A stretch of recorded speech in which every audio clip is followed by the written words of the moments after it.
हे guys, मैं हूं Sonia and welcome back to my channel. दोस्तों, आज हम बात करने वाले हैं 2022 में रिलीज हुई Hollywood horror movie the free fall के बारे में। अगर मेरा एक्सप्लेनेशन आपको पसंद आता है तो प्लीज़ इस वीडियो को लाइक और कमेंट ज़रूर कर देना गाइस। कहानी के स्टार्ट में हम देखते हैं सहरा को, जो अपनी बहन जूली के साथ फ़ोन पे बात कर रही होती है। सहरा जूली को बताती है कल उनके मॉम और डैड वेडिंग एनिवर्सरी सेलिब्रेट करने वाले हैं, तो तुम्हें ज़रूर आना चाहिए। जूली आने से मना कर रही थी। तब सहरा उसे कन्विंस करने की बहुत कोशिश करती है। जूली तो कुछ जानना ही नहीं चाहती थी और ना ही सुनना चाहती थी। वो तुरंत फ़ोन रख देती है। जूली का ऐसे अचानक से फ़ोन रख देना सहरा को तो बहुत ख़राब लगता है, पर वो अगले दिन अकेली ही आ जाती है अपने मॉम डैड के घर में। जब सहरा घर में एंटर करती है तो डिनर टेबल को देख के बहुत ही खुश हो जाती है। वो आखिरकार खुश होगी भी क्यों ना, इतना ब्यूटीफुली डेकोरेट जो किया गया था डिनर टेबल को। पर पता नहीं क्यों घर पे कोई नहीं था। सहरा आवाज़ भी लगाती है पर कोई जवाब नहीं मिलता उसे। अब वो ऊपर की तरफ देखने के लिए जाने लगती है। जब सहरा ऊपर की तरफ जा रही होती है तब उसे कुछ आवाज़ें सुनाई देती है। ब्लैक शेडो उसके पास से होकर के गुजर जाता है। सहरा उसे अच्छे से देख नहीं पाती तो वो उसे इग्नोर कर देती है और सहरा रूम में एंटर करती है। रूम में एंटर करने के बाद सहरा को जो दिखता है उसकी आंखें फटी की फटी रह जाती है। सहरा देखती है उसकी मॉम उसके डैड को चाकू से बार बार स्टेप करके उसको मार डाला है। सहरा शॉक हो चुकी थी, उसे तो कुछ समझ में ही नहीं आ रहा था। सहरा इतनी डर चुकी थी कि उसकी आवाज़ तक नहीं निकल रही थी। देखते ही देखते सहरा की मॉम सहरा के सामने ही अपना गला काट के सुसाइड कर लेती है। सहरा ये सब देख के इतनी डर चुकी थी कि वो वहीं पे बेहोश हो जाती है। अगले दिन जब उसे होश आता है तो सब कुछ भूल चुकी थी वो। उसके नाम के अलावा और कुछ भी याद नहीं था उसे। सहरा के पास हम एक आदमी को देख पाते हैं। पता चलता है ये सहरा का हस्बैंड है। नाम है निक। निक सहरा को बताता है तुमने सुसाइड अटेम्प्ट किया था। निक को बहुत खराब लगता है, कहता है ये सब उसकी वजह से हुआ है। मैं तुम्हें अच्छे से टाइम नहीं दे पाता, तुम्हारे अच्छे से टेक केयर नहीं कर पाता, इसीलिए शायद तुमने ऐसा कदम उठाया। बट अब मैं ऐसा नहीं करूँगा, तुम्हारे साथ टाइम स्पेंड करूँगा, तुम्हारी टेक केयर करूँगा। वो सहरा से बात करके बाद में सहरा को सुला देता है। पर उसी रात कुछ आवाज़ों से सहरा की नींद टूट जाती है। सहरा उन आवाज़ों को फॉलो करके बाहर चेक करने जाती है तो उसे वहाँ पे एक ब्लैक फिगर दिखाई देता है। ध्यान से देखने पर सहरा को पता चलता है ये उसकी मॉम की स्पिरिट है। पर पता नहीं क्यों ये स्पिरिट सहरा को यहाँ से भागने को कह रहा था। डर की वजह से उसकी नींद टूट जाती है और हमें पता चलता है वो सपना देख रही थी। सहरा की चिल्लाने की वजह से नेक भी उठ चुका था तो उसे मेडिसिन दे के वापस सुला देता है। अगली सुबह जब सहरा सो के उठती है तो वो देखती है नेक किसी से बात कर रहा है, किसी लड़की से। सहरा के पूछने पर निक उसे बताता है वो रोज़ है, तुम्हारी टेक केयर के लिए उसे रखा है। एक दिन उनके घर में किसी का फ़ोन आता है, किसी लड़की का। सहरा फ़ोन उठा के बात कर रही होती है पर कुछ बात हो पाती उससे पहले ही निक आके चिल्लाता है उस लड़की पे। फ़ोन ना करने को बोल के फ़ोन रख देता है गुस्से में। सहरा बेचारी कुछ समझ ही नहीं पाती।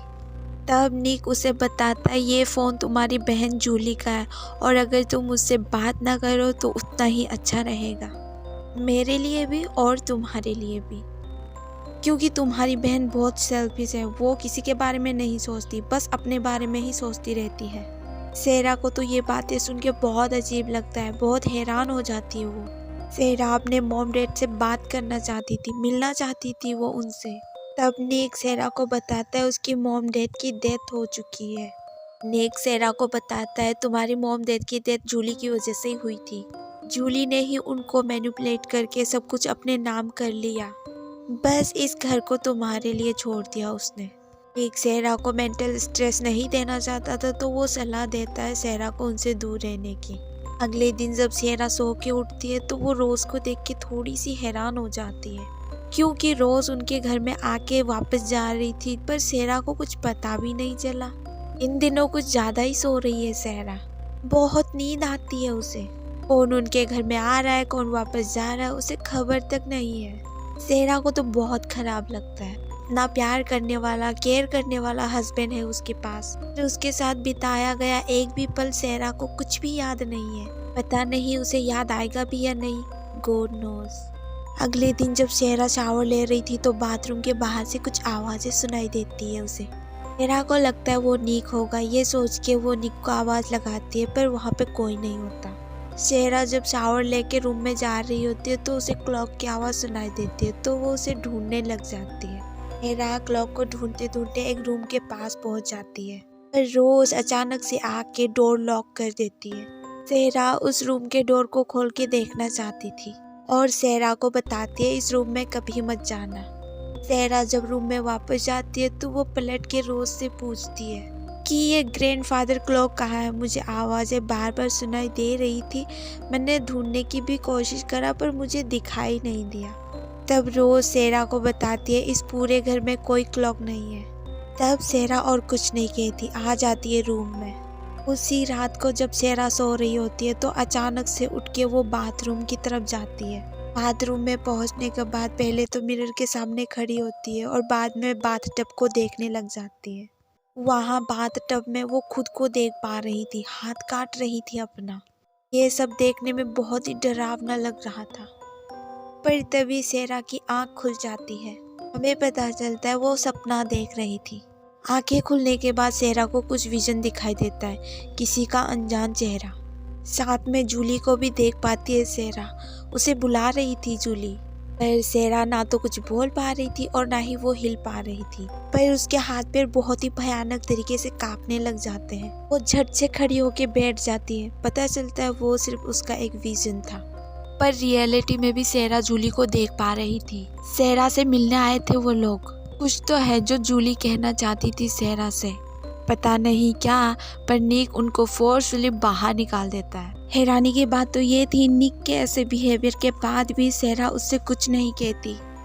उसकी बहन उससे क्या कहना चाहती थी, ना तो वो सुनना चाहती थी और ना ही जानना, क्योंकि सेहरा को उस एक्सीडेंट के बाद ये न्यू लाइफ बहुत ही अच्छी लग रही थी।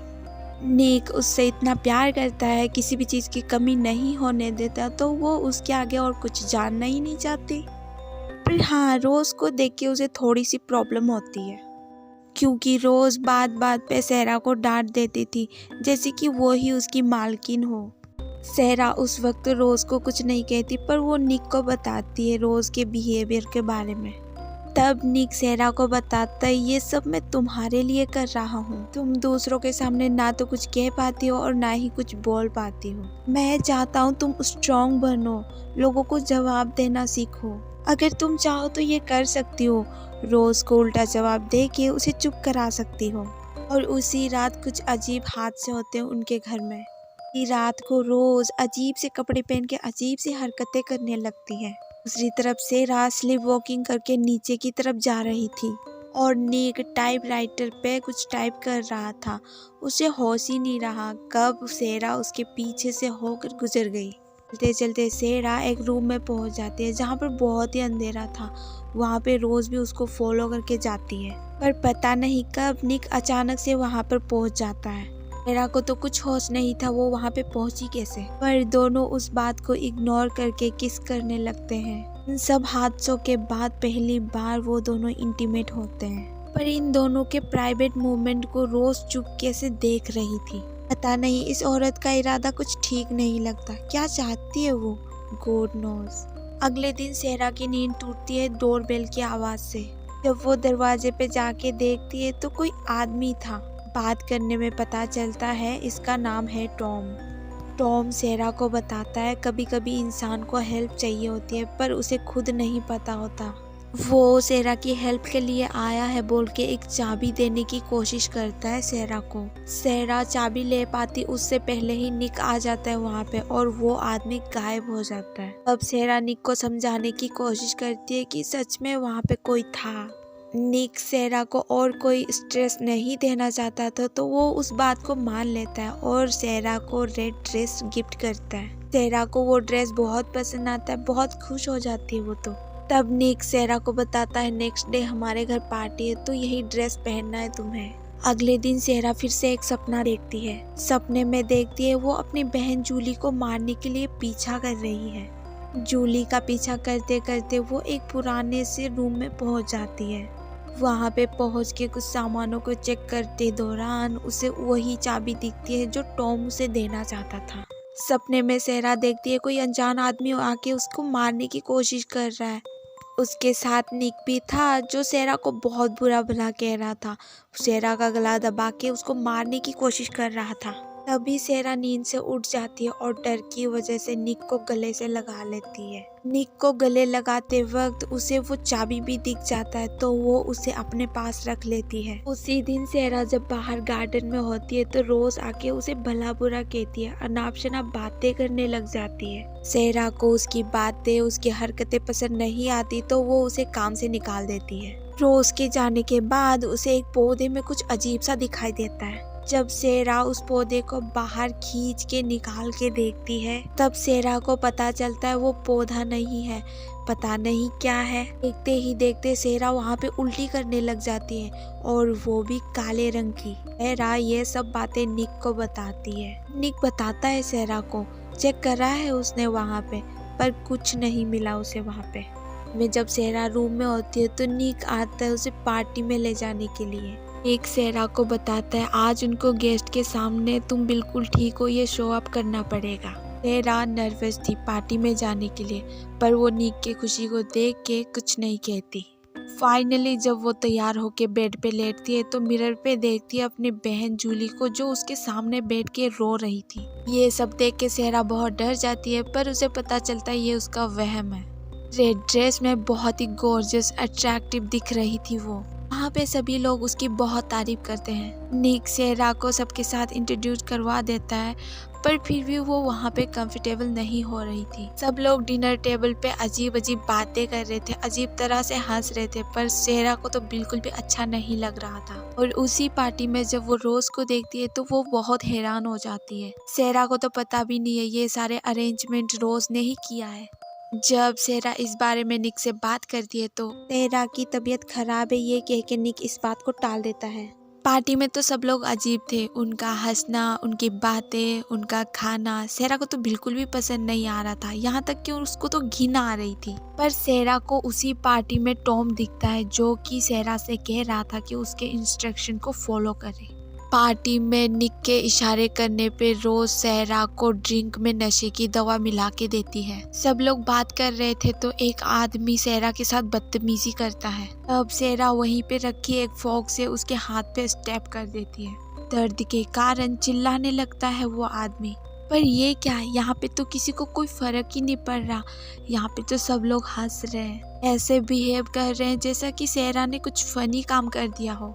इन सब से निक को बहुत खुशी मिलती है। खींच के ले जाता है वो सेरा को, डांस करने लगता है वो उसके साथ। देखते ही देखते सब लोग आके सेरा को नोचने लग जाते हैं। सेरा को जब होश आता है तो वो खुद को देखती है बाथटब में जो कि एकदम न्यूड थी और खून से भरा हुआ था वो बाथटब। सेरा के पीछे खड़ा एक आदमी जो कि पिग का हेड पहना हुआ था वो सेरा से कहता है, तुमने उस आदमी को हाथ पे नहीं गले पे मारा है, तुमने भी वो एप्पल खा लिया जो हम कब से तुम्हें खिलाना चाहते थे। बेचारी सेरा को तो कुछ समझ में ही नहीं आ रहा था।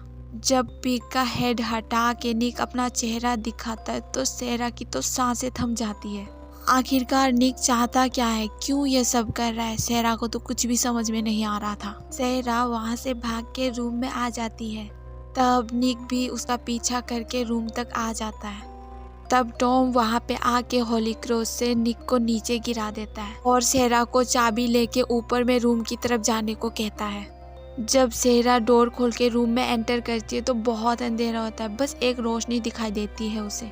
उस रोशनी को ही फॉलो करके सेरा आगे की तरफ चलती है। कहते हैं ना, जब हम सफलता की तरफ पहुंचने वाले होते हैं तो सब लोग बहुत रोकने की कोशिश करते हैं। वैसे ही सेरा को भी बहुत बुरी शक्तियों ने रोकने की कोशिश करा था पर वो आगे बढ़ती गई। सेरा चलते चलते उसी घर के ऊपर एक रूम में पहुंच जाती है जहाँ पर वो देखती है बहुत सारे बुक्स रखे गए हुए हैं। वहाँ पे उसका नाम का बुक भी देखती है वो, उस पे सिर्फ एप्पल शब्द ही लिखा हुआ था। देखते ही देखते वो बुक भी उसके हाथ से गायब हो जाती है। तब तक निक भी वहाँ पे आ चुका था।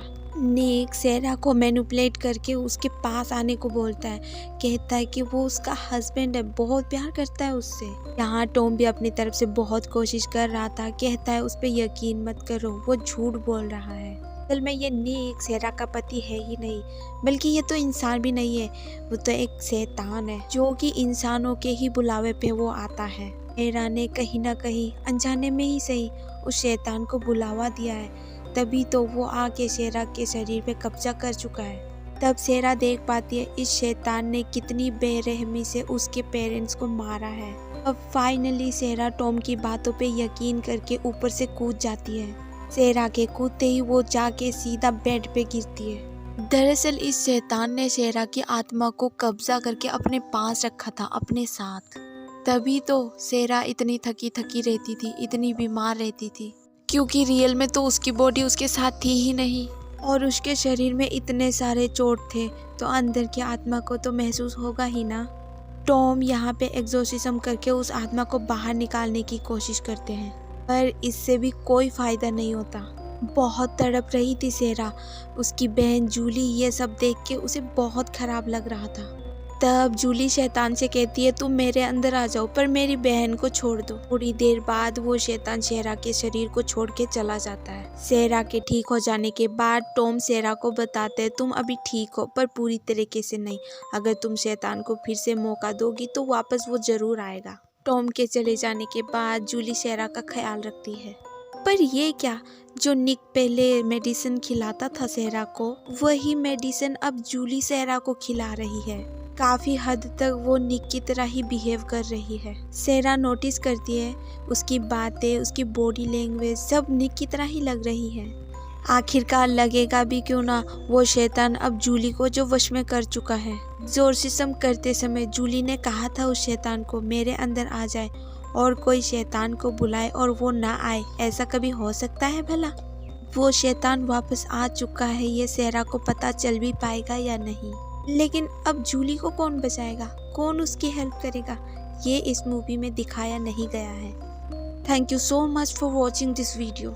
हम मिलते हैं अगले नए वीडियो में, तब तक के लिए टेक केयर, बाय।